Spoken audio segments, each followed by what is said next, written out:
सदाशिवसमारम्भां श्रीशङ्कराचार्यमध्यमाम् अस्मदाचार्यपर्यन्तां वन्दे गुरुपरम्परां ध्येयं सदा परिभवग्नमभीष्टदोहं तीर्थास्पदं शिवविरिञ्चिनुतं शरण्यं भृत्यार्थिहं प्रणतपालभवाब्धिपोतं वन्दे महापुरुषते चरणारविन्दम् सच्चिदानंदरूपाय विश्वोत्पत्त्यादिहेतवे तापत्रयविनाशाय श्रीकृष्णाय वयं नुमः। आप सभी का स्वागत है आज की हमारी शास्त्र अध्ययन की कक्षा में, जहां हम अध्ययन कर रहे हैं महाभारत। इसके पूर्वी कक्षा में हमने अध्ययन किया कि अर्जुन और कर्ण के युद्ध में अंततः अर्जुन कर्ण का वध कर देते हैं और समस्त कौरव पक्ष जो है वो शोकाकुल हो जाता है और अंततः हार कर अपने अपने शिविर में प्रस्थान करता है। दूसरे पक्ष में हम देखते हैं पांडव बड़े हर्ष के साथ अपना विजय उल्लास मनाते हैं। युधिष्ठिर भगवान श्री कृष्ण और अर्जुन की प्रशंसा करते हैं। उसके बाद हम देखते हैं कि जो संजय हैं, जहां पर शल्य पर्व का आरंभ होता है, वो आते हैं और उन्हें सूचना देते हैं कि जितने भी पांडव पक्ष के महारथी थे उनमें से पांडवों को सात्विकी और श्री कृष्ण को छोड़कर मारे गए। आपके पक्ष में भी दुर्योधन और शल्य सहित जितने भी और भी महारथी थे वो मारे गए। केवल कृतवर्मा, क्षमा करें, कृपाचार्य, अश्वत्थामा और एक को मैं नाम भूल रहा हूँ, ये तीन जो है महारथी ही जीवित हैं। तो इस प्रकार सूचना देते हैं। फिर धृतराष्ट्र को जब ये पता चलता है तो समस्त वहां की जो उनकी मतलब माताएं हैं गांधारी, वो धृतराष्ट्र से मिलकर जो है शोक से व्याकुल हो जाते हैं, बड़ा शोक मनाते हैं, बड़ा विलाप करते हैं, यहाँ तक कि अपनी चेतना भी खो बैठते हैं। फिर विदुर जी और संजय जी यथा तथा उनको होश में लाते हैं और फिर जब उनको होश आता है तो वो पुनः उनसे पूछते हैं कि ये सारी कथा हमें विस्तार से सुनाई। यहाँ से हमारी आज कक्षा आरंभ हुई। चलिए मैं स्क्रीन शेयर करता हूँ।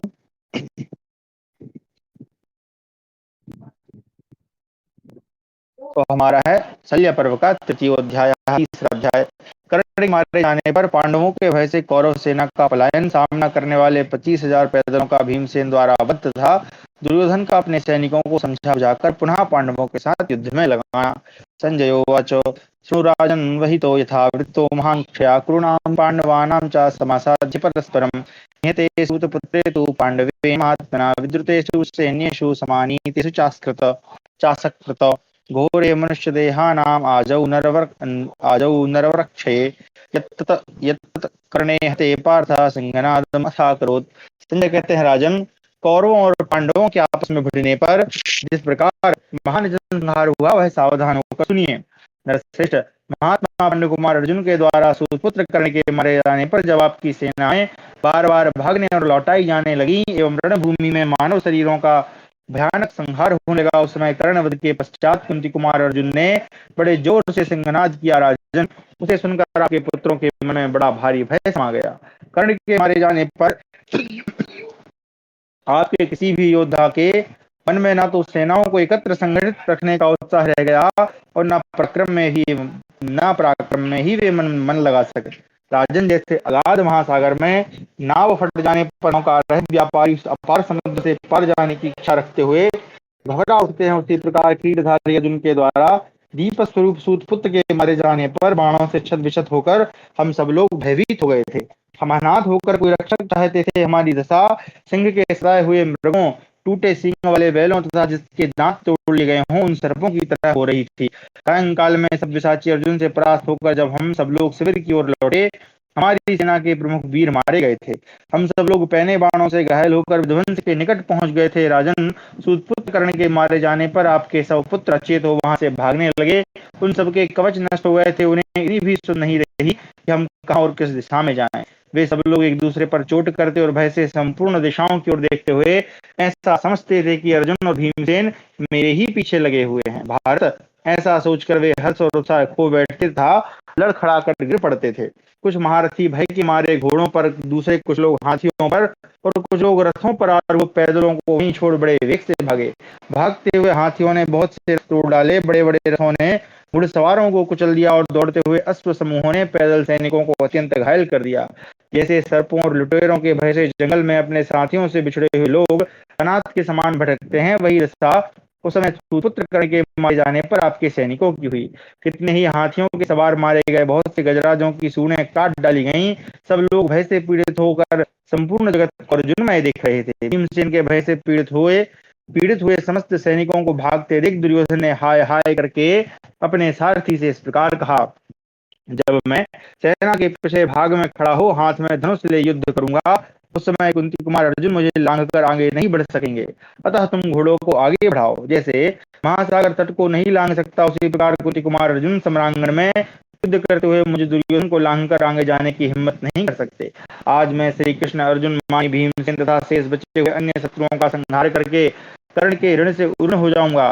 क्रुराज दुर्योधन के श्रेष्ठ वीरोचित वचन को सुनकर सारथी ने सोने के साजबाज से ढके हुए अश्वों को धीरे से आगे बढ़ाया। माननीय नरेश, उस समय हाथी घोड़े और रथों सहित 25,000 पैदल सैनिक धीरे धीरे ही पांडवों पर चढ़ाई करने लगे। तब क्रोध में भरे हुए भीमसेन और द्रुपद कुमार धृष्टद्युम्न ने अपनी चतुरंगी सेना के द्वारा उन्हें तितर करके बाणों द्वारा अत्यंत घायल कर दिया।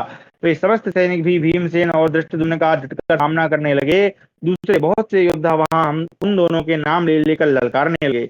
युद्ध स्थल में सामने खड़े हुए उन योद्धाओं के साथ जूझते समय भीमसेन को बड़ा क्रोध हुआ। तुरंत ही रथ से उतरकर हाथ में गदा ले उन सब के साथ युद्ध करने लगे।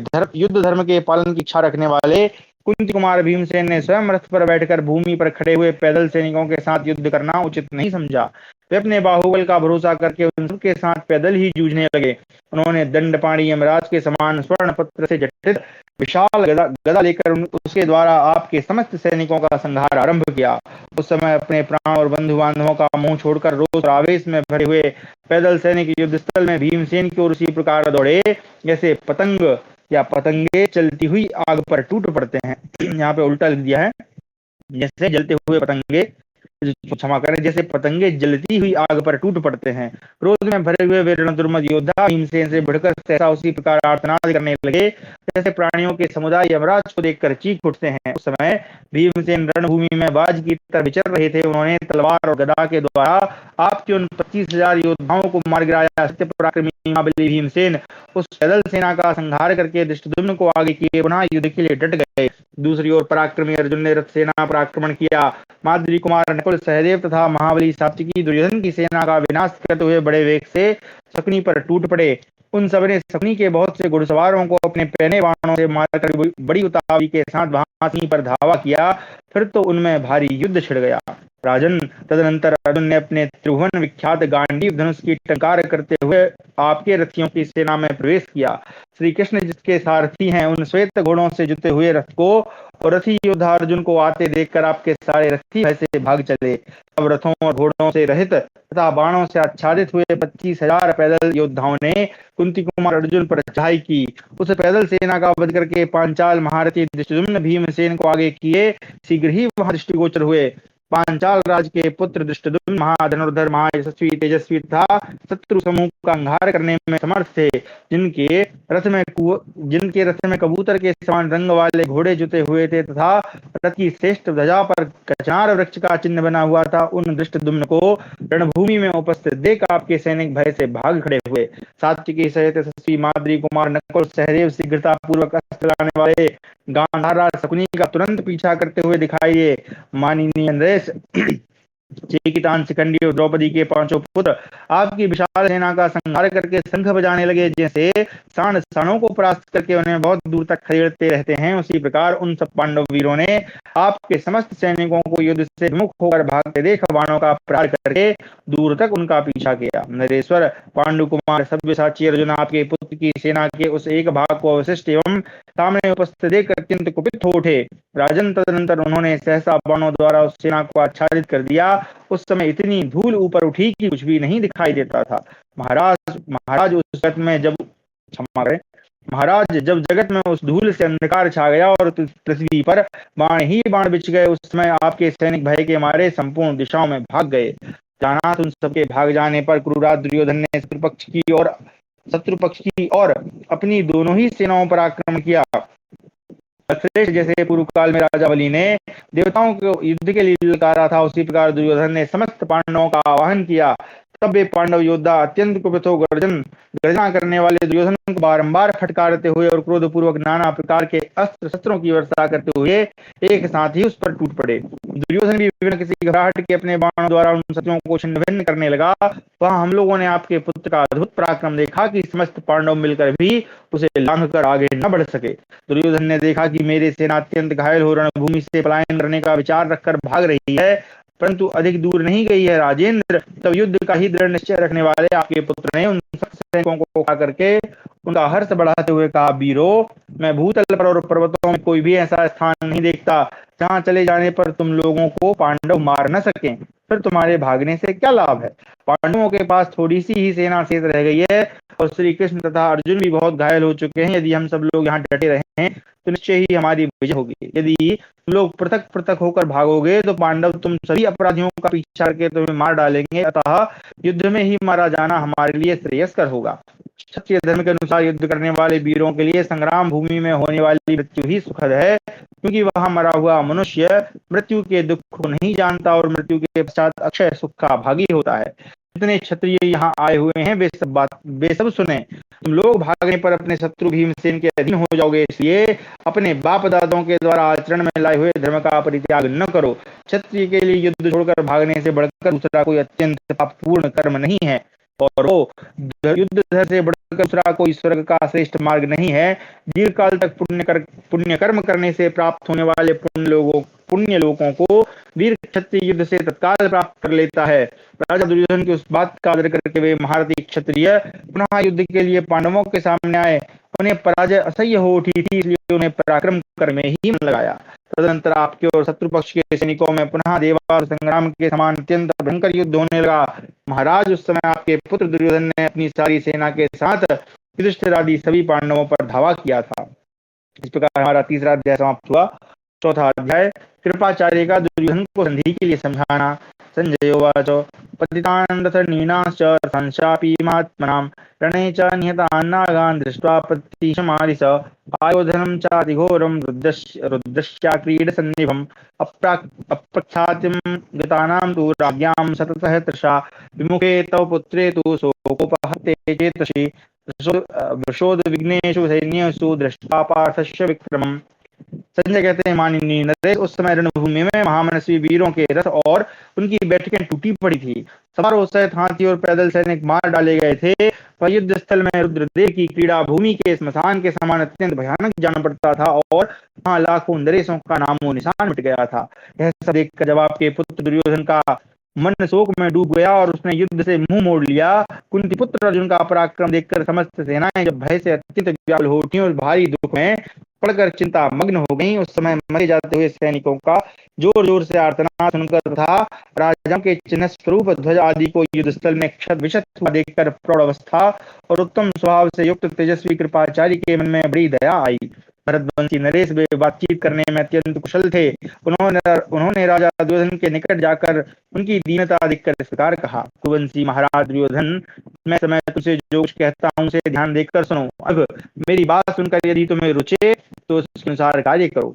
राजेंद्र, क्षत्रिय शिरोमणे, युद्ध धर्म से बढ़कर दूसरा कोई कल्याणकारी मार्ग नहीं है, जिसका आश्रय लेकर क्षत्रिय लोग युद्ध में तत्पर रहते हैं। क्षत्रिय धर्म से जीवन निर्वाह करने वाले पुरुष के लिए पुत्र, भ्राता, पिता, भांजा, मामा, संबंधी तथा बंधु बांधव, इन सबके साथ युद्ध करना कर्तव्य है। युद्ध में शत्रु को मारना या उसके हाथ से मारा जाना दोनों ही उत्तम धर्म है। युद्ध से भागने पर महान पाप होता है। सभी क्षत्रिय जीवन निर्वाह की इच्छा रखते हुए उसी घोर जीविका का आश्रय लेते हैं। ऐसी दशा में मैं यहाँ तुम्हारे लिए कुछ की बात बताऊंगा। नभ, पितामह भीष्म, आचार्य द्रोण, महारथी कर्ण, जयद्रथ तथा तुम्हारे सभी भाई मारे जा चुके हैं। तुम्हारा पुत्र लक्ष्मण भी जीवित नहीं है। अब दूसरा कौन बच गया है जिसका हम लोग आश्रय ग्रहण करें? जिन पर युद्ध का भार रखकर हम राज्य पाने की आशा करते थे, वे सूरवीर तो शरीर छोड़कर ब्रह्मवेताओं की गति को प्राप्त हुए। इस समय हम लोग यहाँ भीष्म आदि गुणवान महारथियों के सहयोग से वंचित हो गए हैं और बहुत से नरेशों को मरवाकर दयनीय स्थिति में आ गए हैं। जब सब लोग जीवित थे तब भी अर्जुन किसी के द्वारा पराजित नहीं हुए। श्री कृष्ण जैसे नेता के रहते हुए महाबाहु अर्जुन देवताओं के लिए भी दुर्जय हैं। उनका बाण ध्वज इंद्र धनुष के तुल्य बहुरंगा और इंद्रध्वज के समान अत्यंत ऊंचा है। उसके पास पहुंचकर हमारी विशाल सेना भय से विचलित हो उठती है। भीमसेन के सिंहनाद, पांचजन्य शंख की ध्वनि और गांडीव धनुष की टंकार से हमारा दिल दहल उठता है। जैसे चमकती हुई महाविद्युत नेत्रों की प्रभा को क्षीणती सी दिखाई देती है तथा जैसे अलाद चक्र घूमता देखा जाता है, उसी प्रकार अर्जुन के हाथ में गांडीव धनुष भी दृष्टिगोचर होता है। अर्जुन के हाथ में डोलता हुआ उनका स्वर्ण जटित महान धनुष संपूर्ण दिशाओं में वैसा ही दिखाई देता है जैसे मेघों की घटा में बिजली। उनके रथ में जुते हुए घोड़े श्वेत वर्ण वाले, वेगशाली तथा चंद्रमा और काश के समान उज्ज्वल कांति से शोभित हैं। वे ऐसी तीव्र गति से चलते हैं मानो काश को पी जाएंगे। जैसे वायु की प्रेरणा से बादल उड़ते हैं, फिर वैसे ही भगवान श्री कृष्ण द्वारा हाँके जाते हुए घोड़े, जो सुनहरे साजों से सजे होने के कारण अंगों में विचित्र शोभा धारण करते हैं, रणभूमि में अर्जुन की सवारी ढोते हैं। राजन, अर्जुन अस्त्र विद्या में कुशल हैं। उन्होंने तुम्हारी सेना को उसी प्रकार भस्म किया है जैसे भयंकर आग ग्रीष्म ऋतु में बहुत बड़े जंगलों को जला डाली है। देवराज इंद्र के समान तेजस्वी अर्जुन को हम चार दांत वाले राज के समान अपनी सेना में प्रवेश करते देखते हैं। जैसे मतवाला हाथी तालाब में घुसकर उसे मथ डालता है, उसी प्रकार हमने अर्जुन को तुम्हारी सेनाओं को मथते और राजाओं को भयभीत करते देखा है। जैसे सिंह मृगों के झुंड को भयभीत कर देता है, उसी प्रकार पांडु कुमार अर्जुन अपने धनुष की टंकार से तुम्हें तुम्हारे समस्त योद्धाओं को बारंबार भयभीत करते दिखाई दिए हैं। अपने अंगों में कवच धारण किए श्री कृष्ण और अर्जुन, जो संपूर्ण विश्व के महाधनुर्धर और संपूर्ण धनुर्धरों में श्रेष्ठ हैं, योद्धाओं के समूह में निर्भय विचरते हैं। भारत, परस्पर मारकाट मचाते हुए दोनों ओर से योद्धाओं के इस अत्यंत भयंकर संग्राम को आरंभ हुए आज 17 दिन हो गए हैं। जैसे हवा शरद ऋतु के बादलों को छिन्न भिन्न कर देती है, उसी प्रकार अर्जुन की मार से तुम्हारी सेनाएं सब ओर तितर बितर हो गई हैं। महाराज, जैसे महासागर में हवा के थपेड़े खाकर नाव डगमगाने लगती है, उसी प्रकार सब्यसाची अर्जुन ने तुम्हारी सेना को कपा डाला है। उस दिन जयद्रथ को अर्जुन के बाणों का निशाना बनते देख कर भी तुम्हारा कर्ण कहाँ चला गया था? अपने अनुयायियों के साथ द्रोणाचार्य कहाँ थे? मैं कहाँ था? तुम कहाँ थे? कृतवर्मा कहाँ चले गए थे? और भाइयों सहित तुम्हारा भ्राता दुशासन भी कहाँ था? राजन, तुम्हारे संबंधी भाई सहायक और मामा सबके सब रहे थे, तो भी अर्जुन ने उन सबको अपने पराक्रम द्वारा परास्त करके हम सब लोगों के मस्तक पर पैर रखकर जयद्रथ को मार डाला। अब और कौन बचा है जिसका हम भरोसा करें? यहाँ कौन ऐसा पुरुष है जो पांडुपुत्र अर्जुन पर विजय पाएगा? महात्मा अर्जुन के पास नाना प्रकार के दिव्यास्त्र हैं, उनके गांडीव धनुष का गंभीर घोष हमारा धैर्य छीन लेता है। जैसे चंद्रमा के उदित न होने पर रात्रि अंधकार में ही दिखाई देती है, उसी प्रकार हमारी यह सेना सेनापति के मारे जाने से श्रीहीन हो रही है। हाथी ने इसके किनारे के वृक्षों को तोड़ डाला हो, सूखी नदी के समान यह व्याकुल हो उठी है। हमारी विशाल वाहिनी का नेता नष्ट हो गया है। ऐसी दशा में घास फूस के ढेर में प्रज्वलित होने वाली आग के समान श्वेत घोड़ों वाले महाबाहु अर्जुन इस सेना के भीतर इच्छानुसार विचरेंगे। उधर सात्विकी और भीमसेन दोनों वीरों का जो वेग है, वह सारे पर्वतों को विदीर्ण कर सकता है, समुद्रों को भी सुखा सकता है। प्रजानाथ, जीवित सभा में भीमसेन ने जो बात कही थी उससे उन्होंने सत्य कर दिखाया, और जो सत्य है उसे भी वे अवश्य ही पूर्ण करेंगे। जब कर्ण के साथ युद्ध चल रहा था, उस समय कर्ण सामने ही था, तो भी पांडवों द्वारा रक्षित सेना उसके लिए दुर्जय हो गई, क्योंकि गांडीवधारी अर्जुन व्यूह रचना पूर्वक उसकी रक्षा कर रहे थे। पांडव साधु पुरुष हैं, तो भी तुम लोगों ने कारण ही उनके साथ जो बहुत से अनुचित बर्ताव किए हैं, उन्हीं का फल यह फल तुम्हें मिला है। श्रेष्ठ, तुमने अपनी रक्षा के लिए ही प्रयत्न पूर्वक सारे जगत के लोगों को एकत्र किया था, किंतु तुम्हारा ही जीवन संशय में पड़ गया है दुर्योधन। अब तुम अपने शरीर की रक्षा करो, क्योंकि आत्मा यानी शरीर ही समस्त सुखों का भाजन है। जैसे पात्र के फूट जाने पर उसमें रखा हुआ जल चारों ओर बह जाता है, उसी प्रकार शरीर के नष्ट हो जाने पर उस पर अवलंबित सुखों का भी अंत हो जाता है। बृहस्पति की यह नीति है कि जब अपना बल कम या बराबर जान पड़े तो शत्रु के साथ संधि कर लेनी चाहिए। लड़ाई तो उसी वक्त छेड़नी चाहिए जब अपनी शक्ति शत्रु से बड़ी चढ़ी हो। हम लोग बल और शक्ति में पांडवों से हीन हो गए हैं, अतः प्रभो इस अवस्था में पांडवों के साथ संधि कर लेना ही उचित समझता हूँ। जो राजा अपनी भलाई की बात नहीं समझता और श्रेष्ठ पुरुषों का अपमान करता है, वह शीघ्र ही राज्य से भ्रष्ट हो जाता है, उसे कभी कल्याण की प्राप्ति नहीं होती। राजन, यदि राजा युधिष्ठिर के सामने नतमस्तक होकर हम अपना राज्य प्राप्त कर लें तो यही श्रेयस्कर होगा। मूर्खतावश पराजय स्वीकार करने वाले का कभी भला नहीं हो सकता। युधिष्ठिर दयालु हैं। वे राजा धृतराष्ट्र भगवान श्री कृष्ण के कहने पर तुम्हें राज्य पर प्रतिष्ठित कर सकते हैं। भगवान श्री कृष्ण किसी से पराजित न होने वाले राजा युधिष्ठिर अर्जुन और भीमसेन से जो कुछ भी कहेंगे वे सब लोग उसे निस्संदेह स्वीकार कर लेंगे। गुरुराज धृतराष्ट्र की बात श्री कृष्ण नहीं टालेंगे और श्री कृष्ण की आज्ञा का उल्लंघन युधिष्ठिर नहीं करेंगे, ऐसा मेरा विश्वास है। राजन, मैं इस संधि को ही तुम्हारे लिए कल्याणकारी मानता हूँ।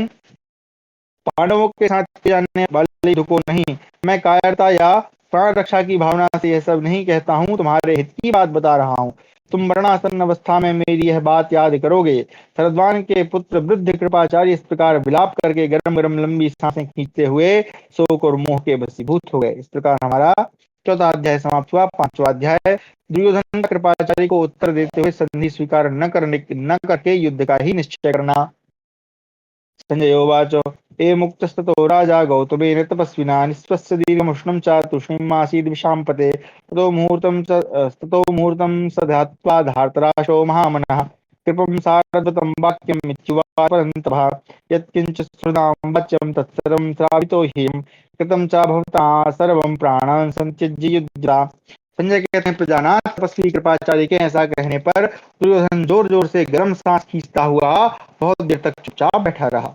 2 घड़ी तक सोच विचार करने के पश्चात सत्रों को संताप देने वाले आपके सामनस्वी पुत्र ने शरद्वान के पुत्र कृपाचार्य को इस प्रकार उत्तर दिया। विप्रवर, एक हितैषी सुहृद को जो कुछ कहना चाहिए वह सब आपने कह सुनाया। इतना ही नहीं, आपने प्राणों का मुंह छोड़कर युद्ध करते हुए मेरी भलाई के लिए सब कुछ किया है। सब लोगों ने आपको शत्रुओं की सेना में घुसे और अत्यंत तेजस्वी महारथी पांडवों के साथ युद्ध करते हुए बारंबार देखा है। आप मेरे हित चिंतक और सुहृद हैं, तो भी आपने मुझे जो बात सुनाई है वह सब मेरे मन को उसी तरह पसंद नहीं आती जैसे मरणासन्न रोगी को दवा अच्छी नहीं लगती है। महाबाहो विप्रवर, आपने युक्ति और कारणों से सुसंगत हितकारक एवं उत्तम बात कही, तो भी वह मुझे अच्छी नहीं लग रही है। हम लोगों ने राजा युधिष्ठिर के साथ छल किया है। वे महाधनी थे, हमने उन्हें जुए में जीतकर निर्धन बना दिया। ऐसी दशा में वे हम लोगों पर विश्वास कैसे कर सकते हैं?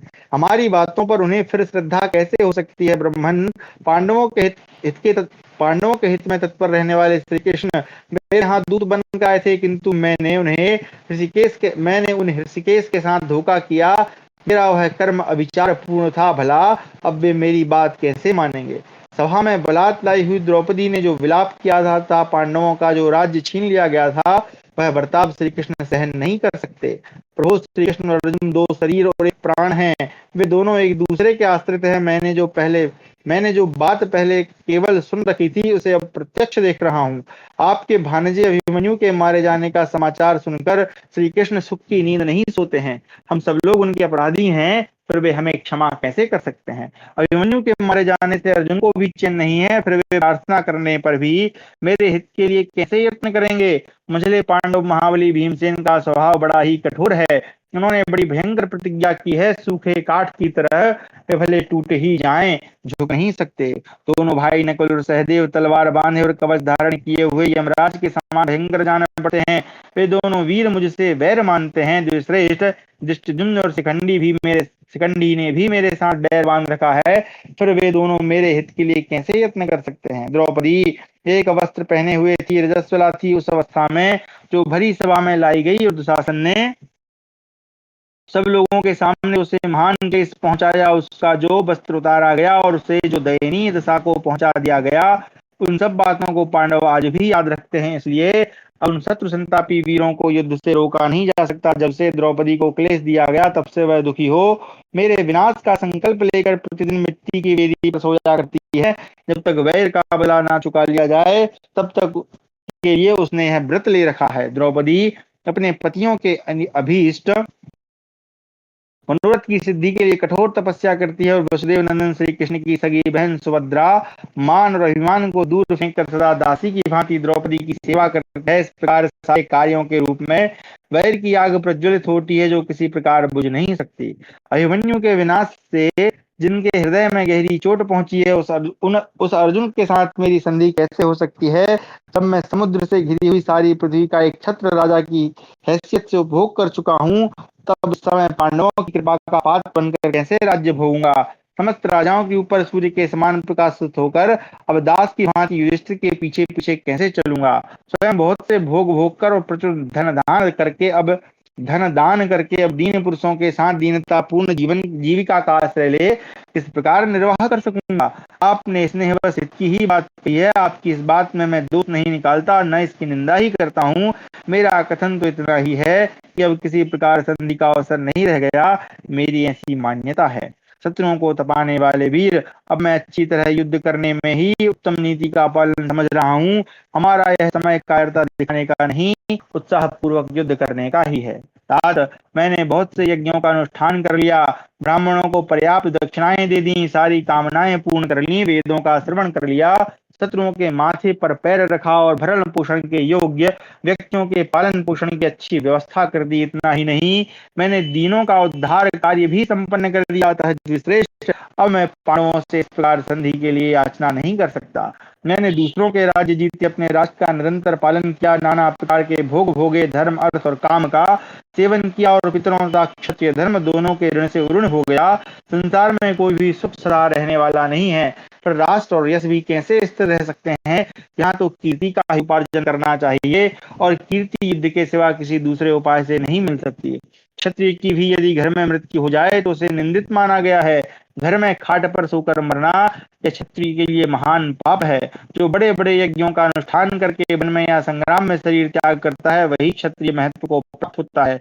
शरीर बुढ़ापे से जर्जर हो गया हो, जो रोग से पीड़ित हो, परिवार के लोग जिसके आसपास बैठकर रो रहे हो, और उन रोते हुए स्वजनों के बीच में जो करुण विलाप करते करते अपने प्राणों का परित्याग करता है, वह पुरुष कहलाने योग्य नहीं है। अतः जिन्होंने नाना प्रकार के भोगों का परित्याग करके उत्तम गति प्राप्त कर ली है, इस समय युद्ध के द्वारा मैं उन्हीं के लोकों में जाऊंगा। जिनके आचरण श्रेष्ठ हैं, जो युद्ध से कभी पीछे नहीं हटते, अपनी प्रतिज्ञा को सत्य कर दिखाते और यज्ञों द्वारा यजन करने वाले हैं, तथा जिन्होंने शस्त्र की धारा में अभृत स्नान किया है, उन समस्त बुद्धिमान पुरुषों का निश्चय ही स्वर्ग में निवास होता है। निश्चय ही युद्ध में प्राण देने वालों की ओर अप्सराएं प्रसन्नता से निहारा करती हैं। पितृगण उन्हें अवश्य ही देवताओं की सभा में सम्मानित होते देखते हैं। वे स्वर्ग में अप्सराओं से घिरकर आनंदित होते देखे जाते हैं। देवता तथा युद्ध में पीठ न दिखाने वाले सूरवीर जिस मार्ग से जाते हैं, क्या उसी मार्ग पर हम लोग भी वृद्ध पिता बुद्धिमान आचार्य द्रोण, जयद्रथ कर्ण तथा दुशासन के साथ आरूढ़ होंगे? कितने ही वीर नरेश मेरी विजय के लिए यथाशक्ति चेष्टा करते हुए बाणों से छद्मविशत हो मारे जाकर रक्त रंजित शरीर से संग्राम भूमि में सो रहे हैं। उत्तम अस्त्रों के ज्ञाता और शास्त्रोक्त विधि से यज्ञ करने वाले अन्य सुरवीर उचित रीति से युद्ध में प्राणों का परित्याग करके इंद्रलोक में प्रतिष्ठित हो रहे हैं। उन वीरों ने स्वयं ही जिस मार्ग का निर्माण किया, वह पुनः बड़े वेग से सदगति को जाने वाले बहुसंख्यक वीरों द्वारा दुर्गम हो जाए, अर्थात इतने अधिक वीर उस मार्ग से यात्रा करें कि भीड़ के मारे उस पर चलना कठिन हो जाए। जो सूरवीर मेरे लिए मारे गए हैं, उनके उस उपकार का निरंतर स्मरण करता हुआ उस ऋण को उतारने की चेष्टा में संलग्न होकर मैं राज्य में मन नहीं लगा सकता। मित्रों, भाइयों और पितामहों को मरवाकर यदि मैं अपने प्राणों की रक्षा करूं, तो सारा संसार निश्चय ही मेरी निंदा करेगा। बंधु बांधवों और मित्रों से हीन युधिष्ठिर के पैरों में पड़ने पर जो मुझे राज्य मिलेगा, वह कैसा होगा। इसलिए मैं जगत का ऐसा विनाश करके अब उत्तम युद्ध के द्वारा ही स्वर्गलोक प्राप्त करूंगा। मेरी सदगति के लिए दूसरा कोई उपाय नहीं है। इस प्रकार राजा दुर्योधन की कही हुई यह बात सुनकर सब क्षत्रियों ने बहुत अच्छा कहकर उसका आदर किया और उसे धन्यवाद भी दिया। अब देखिए, आगे बढ़ने से पहले एक बात आप अगर नोटिस कर रहे हैं, जितनी बात ये दुर्योधन ने कही है, उसकी जो टोन थी वो बदल गई है। पहले कुछ और बोलता था, अब जब सब मर गए हैं तो बड़ी अच्छी अच्छी बातें कर रहा है। खैर, सबने अपनी पराजय का शोक छोड़कर मन ही मन पराक्रम करने का निश्चय किया। युद्ध करने के विषय में सबका पक्का विचार हो गया और सबके हृदय में उत्साह भर गया। तत्पश्चात सब योद्धाओं ने अपने अपने वाहनों को विश्राम दे युद्ध का अभिनंदन किया और 8 कोस से कुछ कम दूरी पर जाकर डेरा डाला। आकाश के नीचे हिमालय के शिखर की सुंदर पवित्र एवं वृक्ष रहित चौरस भूमि पर अरुण सलीला सरस्वती के निकट जाकर उन सब में स्नान और जलपान किया। राजन, वे काल प्रेरित समस्त क्षत्रिय अपने आपके पुत्र द्वारा उत्साह देने पर एक दूसरे के द्वारा मन को स्थिर करके पुनः रणभूमि की ओर लौटे। इस प्रकार हमारा 5वां अध्याय समाप्त हुआ। 6वां अध्याय, दुर्योधन के पूछने पर अश्वत्थामा का शल्य को सेनापति बनाने के लिए प्रस्ताव। दुर्योधन का शल्य से अनुरोध और शल्य द्वारा उसकी स्वीकृति। संजय उवाच अत हैमवते प्रस्थे स्थित्वा युद्धाभिनन्दिनः सर्व एव महायोधास्तत्र तत्र समागताः शल्यश्च चित्रसेनश्च शकुनिश्च महारथा अश्वत्थामा कृतपश्चैव कृतवर्मा च सात्वतः श्रेणोरिष्टसेनश्च धृतसेनश्च वीर्यवान् यत्सेनश्च राजानस्तेरात्मुचितास्ततः। संजय कहते हैं महाराज, तदनंतर हिमालय के ऊपर की चौरस भूमि में डेरा डालकर, चौरस यानी समतल भूमि है ना, तो महाराज तदनंतर हिमालय के ऊपर की चौरस भूमि में डेरा डालकर युद्ध का अभिनंदन करने वाले सभी महान योद्धा वहां एकत्र हुए। शल्य चित्र से महारथी शकुनि अश्वत्थामा कृपाचार्य सातवंशी कृतवर्मा सेन अरिष्टसेन पराक्रमी धृतसेन और जयसेन आदि राजाओं ने वहीं रात बिताई। रणभूमि में वीर कर्ण के मारे जाने पर विजय से उल्लसित होने वाले पांडवों द्वारा डराए हुए आपके पुत्र हिमालय पर्वत के सिवा और कहीं शांति न पा सके। राजन, संग्राम भूमि में विजय के लिए प्रयत्न करने वाले उन सब योद्धाओं ने वहां एक साथ होकर शल्य के समीप राजा दुर्योधन का विधि पूर्वक सम्मान करके उनसे इस प्रकार कहा। नरेश्वर, तुम किसी को सेनापति बनाकर शत्रुओं के साथ युद्ध करो, जिससे सुरक्षित होकर हम लोग विपक्षियों पर विजय प्राप्त करें। राजन, तब आपका पुत्र दुर्योधन रथ पर बैठकर अश्वत्थामा के निकट गया। अश्वत्थामा महारथियों में श्रेष्ठ, युद्ध विषयक सभी विभिन्न भावों का ज्ञाता और युद्ध में यमराज के समान भयंकर है। उसके अंग सुंदर है, मस्तक केशों से आच्छादित है और कंठ शंख के समान शोभित होता है। वह प्रिय वचन बोलने वाला है। उसके नेत्र विकसित कमल दल के समान सुंदर और मुख व्याघ्र के समान भयंकर है। उसमें मेरु पर्वत की सी गुरुता है। स्कंद, नेत्र, गति और समय वह भगवान शंकर के वाहन वृषभ के समान है। उसकी भुजाएं पुष्ट सुगठित एवं विशाल हैं। वक्षस्थल का उत्तम भाग भी सुविस्तृत है। वह बल और वेग में गरुण एवं वायु की बराबरी करने वाला है। तेज में सूर्य और बुद्धि में शुक्राचार्य के समान है। कांति, रूप तथा मुख की शोभा, इन तीनों गुणों में वह चंद्रमा के तुल्य है। उसका शरीर स्वर्ण में प्रसर समूह के समान शोभित होता है। अंगों का जोड़ या संधि स्थान भी सुगठित है। उरु, कटि प्रदेश और पिंडलियां ये सुंदर और गोल हैं। उसके दोनों चरण मनोहर हैं। अंगुलियां और नख भी सुंदर हैं। मानो विधाता ने उत्तम गुणों का बारंबार स्मरण करके बड़े यत्न से उसके अंगों का निर्माण किया हो। उन समस्त शुभ लक्षणों से संपन्न, समस्त कार्य में कुशल और वेद विद्या का समुद्र है। अश्वत्थामा शत्रुओं पर वेग पूर्वक विजय पाने में समर्थ है, परंतु शत्रुओं के लिए बलपूर्वक उसके ऊपर विजय पाना असंभव है। वह 10 अंगों से युक्त चारों चरणों वाले धनुर्वेद को ठीक ठीक जानता है। अब ये धनुर्वेद के जो 10 अंग हैं और 4 चरण हैं, उनका वर्णन हम अध्याय के अंत में पढ़ेंगे। 6 अंगों सहित या 6 अंगों सहित चारों वेदों और इतिहास पुराण स्वरूप पंचम वेद का भी अच्छा ज्ञाता है। अच्छा, ये यहाँ पे लिखा है, एक मिनट जरा, इस पे कई लोग आक्षेप लगाते हैं, मैं देख लेता हूँ। सांगास्तु चतुरो, ये 14वां श्लोक है। सांगास्तु चतुरो वेदान सम्यक आख्यान पंचमान। आख्यान लिखा है यहाँ पर। आख्यान यानी इतिहास को या पुरानी कथाओं को पंचम माना गया है, वेदों के अतिरिक्त, यानी पंचम वेद कहा गया। ठीक है, चलिए। तो महातपस्वी अश्वत्थामा को उसके पिता अयोनिज द्रोणाचार्य ने बेहद से कठोर व्रतों द्वारा 3 नेत्रों वाले भगवान शंकर की आराधना करके अयोनिजा कृपी के गर्भ से उत्पन्न किया था। उसके कर्मों की कहीं तुलना नहीं है। वह इस भूतल पर वह अनुपम रूप सौंदर्य से युक्त है। संपूर्ण विद्याओं का पारंगत विद्वान, गुणों का महासागर है। उस आनंदित अश्वत्थामा के निकट जाकर आपके पुत्र दुर्योधन ने इस प्रकार कहा। ब्रह्मन, तुम हमारे गुरु पुत्र हो और इस समय तुम ही हमारे सबसे बड़े सहारे हो। अतः मैं तुम्हारी आज्ञा से सेनापति का निर्वाचन करना चाहता हूँ। बताओ, अब कौन मेरा सेनापति हो, जिसे आगे रखकर हम सब लोग एक साथ हो युद्ध में पांडवों पर विजय प्राप्त करें। अश्वत्थामा ने कहा, ये राजा शल्य उत्तम कुल, सुंदर रूप, तेज, यशस्वी, समस्त सद्गुणों से संपन्न है। अतः ये ही हमारे सेनापति हों। ये ऐसे कृतज्ञ हैं कि अपने सगे भांजों को छोड़कर भी हमारे पक्ष में आ गए। ये महाबाहु शल्य दूसरे महासेन अर्थात कार्तिकेय के समान महती सेना से संपन्न है। जब श्रेष्ठ जैसे देवताओं ने किसी से पराजित न होने वाले स्कंद को सेनापति बनाकर असुरों पर विजय प्राप्त की, उसी प्रकार हम लोग भी राजा शल्य को सेनापति बनाकर शत्रुओं पर विजय प्राप्त कर सकते हैं। द्रोणपुत्र के ऐसा कहने पर सभी नरेश राजा शल्य को घेर कर खड़े हो गए और उनकी जय जयकार करने लगे। उन्होंने युद्ध के लिए पूर्ण निश्चय कर लिया और वे अत्यंत आवेश में भर गए। तुरंत राजा दुर्योधन ने भूमि पर रखा हो रथ पर बैठे हुए रणभूमि में द्रोण और भीष्म के समान पराक्रमी राजा शल्य से हाथ जोड़कर निवेदन किया। मित्र वत्सल, आज आपके मित्रों के सामने वह समय आ गया है कि जब कि विद्वान पुरुष शत्रु या मित्र की परीक्षा करते हैं। आप हमारे शूरवीर सेनापति होकर सेना के मुहाने पर खड़े हों। रणभूमि में आपके जाते ही मंदबुद्धि पांडव और पांचाल अपने मंत्रियों सहित उद्योग शून्य हो जाएंगे। उस समय वचन के रहस्य को जानने वाले मद्रदेश के स्वामी राजा शल्य दुर्योधन के वचन सुनकर समस्त राजाओं के सम्मुख राजा दुर्योधन से यह वचन बोले। शल्य बोले, राजन कुरुराज, तुम मुझसे जो कुछ चाहते हो मैं उसे पूर्ण करूंगा, क्योंकि मेरे प्राण, राज्य और धन सब तुम्हारा प्रिय करने के लिए ही है। दुर्योधन ने कहा, योद्धाओं में श्रेष्ठ मामा जी, आप अनुपम वीर हैं, अतः मैं सेनापति पद ग्रहण करने के लिए आपका वरण करता हूँ। जैसे स्कंद ने युद्ध स्थल में देवताओं की रक्षा की थी, उसी प्रकार आप हम लोगों का पालन कीजिए। राजाधिराज वीर जैसे स्कंद ने देवताओं का सेनापतित्व स्वीकार किया था, उसी प्रकार आप भी हमारे सेनापति के पद पर अपना अभिषेक कराइए।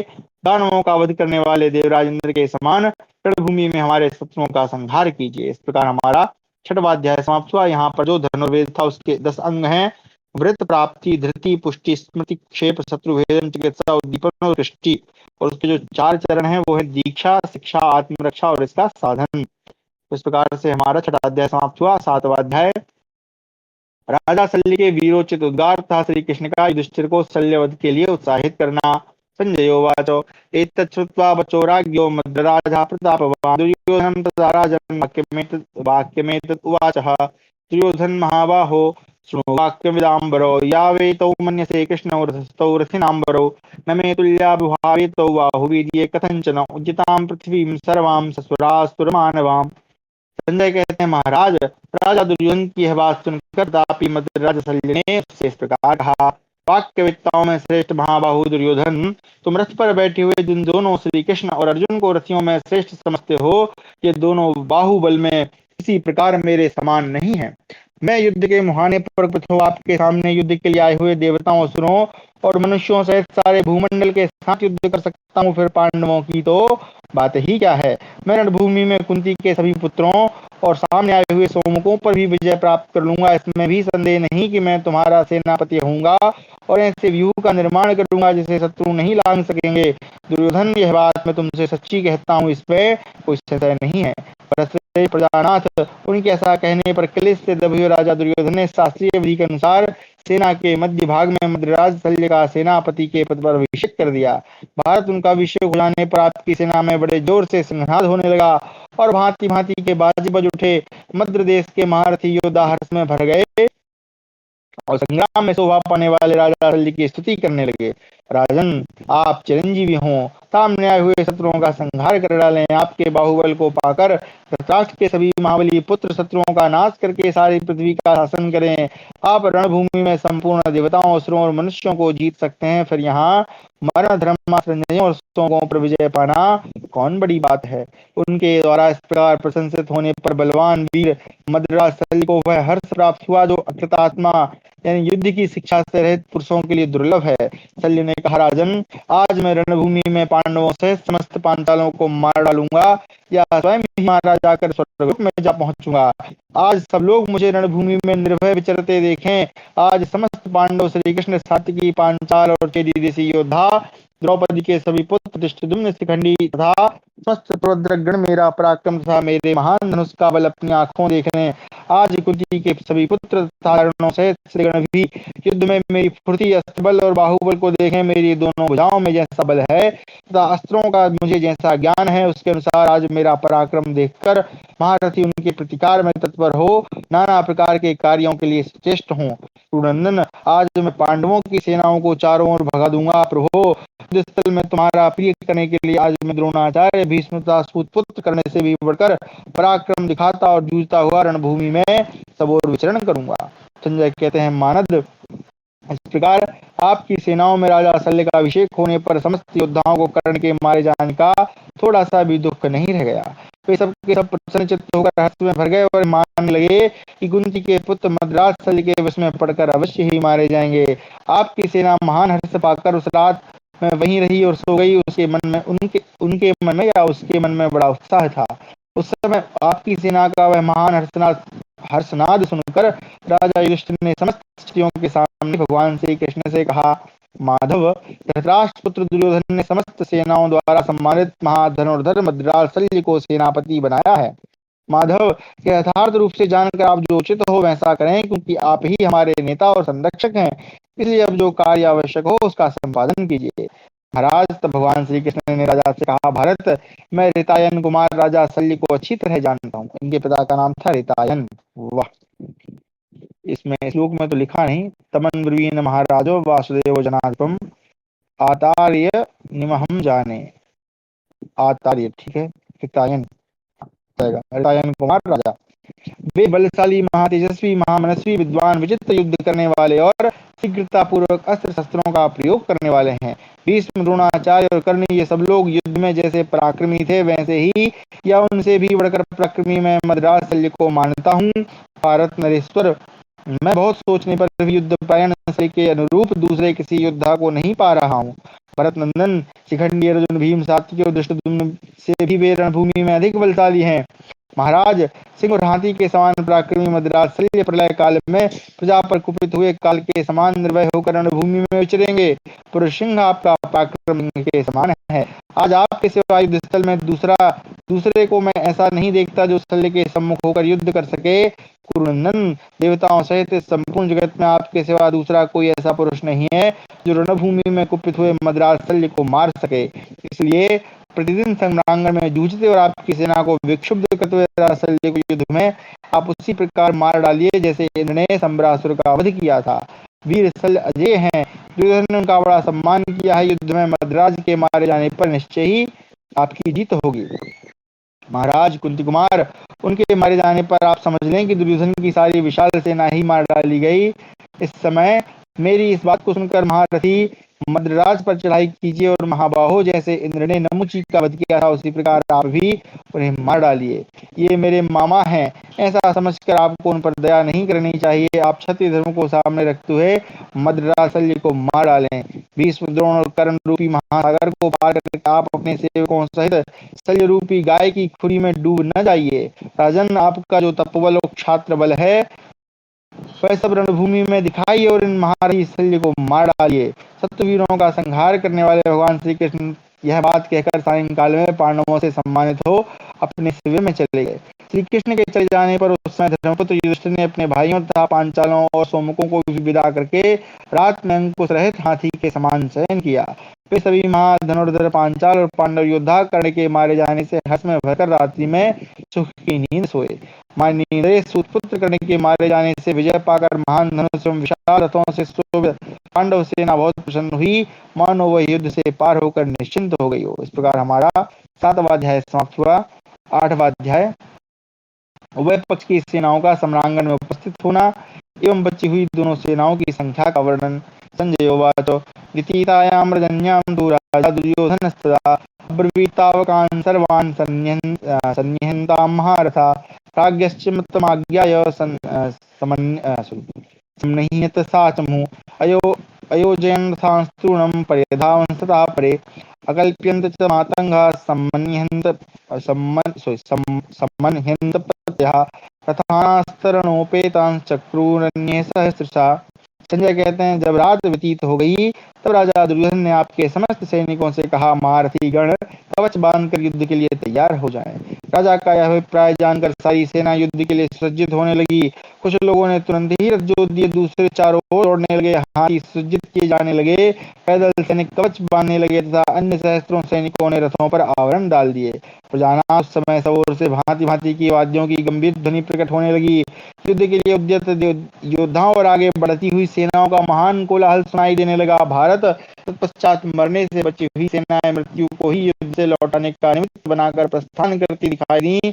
समस्त महारथी मद्रास शल्य को सेनापति बनाकर सारी सेना को अनेक भागों में विभक्त करके भिन्न भिन्न दलों में खड़े हुए। तदनंतर आपके संपूर्ण सैनिक कृपाचार्य, कृतवर्मा, अश्वत्थामा, शल्य, शकुनी तथा बचे हुए अन्य नरेशों ने राजा दुर्योधन से मिलकर आदर पूर्वक यह नियम बनाया, हम लोगों में से कोई एक योद्धा अकेला रहकर किसी तरह भी पांडवों के साथ युद्ध न करे। जो अकेला ही पांडवों के साथ युद्ध करेगा अथवा जो पांडवों के साथ जूझते हुए वीर को अकेला छोड़ देगा वह 5 पातकों और उपपातकों से युक्त होगा। पातक यानी पाप। आज आचार्य पुत्र अश्वत्थामा शत्रुओं के साथ अकेले युद्ध न करें। हम सब लोगों को एक साथ होकर एक दूसरे की रक्षा करते हुए युद्ध करना चाहिए। ऐसा नियम बनाकर वे सब महारथी मद्राज शल्य को आगे करके तुरंत ही शत्रुओं पर टूट पड़े। राजन, इसी प्रकार उस महासमर में पांडव भी अपनी सेना का व्यूह बनाकर सबोर से युद्ध करने के लिए उद्यत हो कौरवों पर चढ़ाए। पर श्रेष्ठ वह सेना विक्षुब्ध महासागर के समान कोलाहल कर रही थी। उसके रथ और हाथी बड़े वेग से आगे बढ़ रहे थे, मानो किसी महासमुद्र में ज्वार उठ रहा हो। धृतराष्ट्र बोले, संजय, मैंने द्रोणाचार्य, भीष्म तथा राधा पुत्र कर्ण के का सारा वृत्तांत सुन लिया। अब पुनः मुझे शल्य तथा मेरे पुत्र दुर्योधन के मारे जाने का सारा समाचार कह सुनाओ। संजय, रणभूमि में राजा शल्य धर्मराज के द्वारा कैसे मारे गए तथा भीमसेन ने मेरे महाबाहु पुत्र दुर्योधन का वध कैसे किया। संजय ने कहा, राजन, जहाँ हाथी घोड़े और मनुष्यों के शरीरों का महान संहार हुआ, उस संग्राम का मैं वर्णन करता हूँ, आप सुस्थिर होकर सुनिए। माननीय नरेश, द्रोणाचार्य, भीष्म तथा सुतपुत्र करने के मारे जाने पर आपके पुत्रों के मन में यह प्रबल आशा हो गई कि शल्य रणभूमि में कुंती कुमार संपूर्ण कुंती कुमारों का वध कर डालेंगे। भारत उसी आशा को हृदय में रखकर आपके पुत्रों को कुछ आश्वासन मिला और वे सम्रांगण में महारथी मद्रास शल्य का आश्रय ले अपने आप को शराफ मानने लगे। राजन, कर्ण के मारे जाने पर प्रसन्न हुए कुंती के पुत्र जब सिंहनाद करने लगे, उस समय आपके पुत्रों के मन में बड़ा भारी भय समा गया। महाराज, तब प्रतापी महारथी मद्रास शल्य ने उन योद्धाओं को आश्वासन दे सर्व समृद्धशाली सर्वतोभद्र नामक व्यूह बनाकर भार नाशक अत्यंत वेगशाली और विचित्र धनुष को कपाते हुए सिंधी घोड़ों से युक्त श्रेष्ठ तत्पर आरूढ़ पांडवों पर आक्रमण किया। राजा धीराज शल्य के रथ पर बैठा हुआ उनका सारथी उस रथ की शोभा बढ़ा रहा था। उस रथ से घिरे हुए शत्रुसूरी राजा शल्य आपके पुत्रों का भय दूर करते हुए युद्ध के लिए खड़े हो गए। प्रस्थान काल में कटधारी मद्रास शल्य उस सैन्य व्यूह के मुख्य स्थान में थे।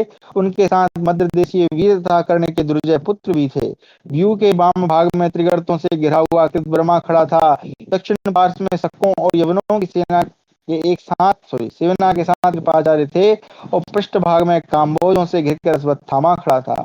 मध्य भाग में गुरुकुल के प्रमुख वीरों द्वारा सुरक्षित दुर्योधन और घुड़सवारों की विशाल सेना से घिरा हुआ शकुनी भी था। उसके साथ महारथी उलूक भी संपूर्ण सेना सहित युद्ध के लिए आगे बढ़ रहा था। महाराज, शत्रुओं का दमन करने वाले महाधनुर्धर पांडव भी सेना का व्यूह बनाकर 3 भागों में विभक्त हो आपकी सेना पर चढ़ाए।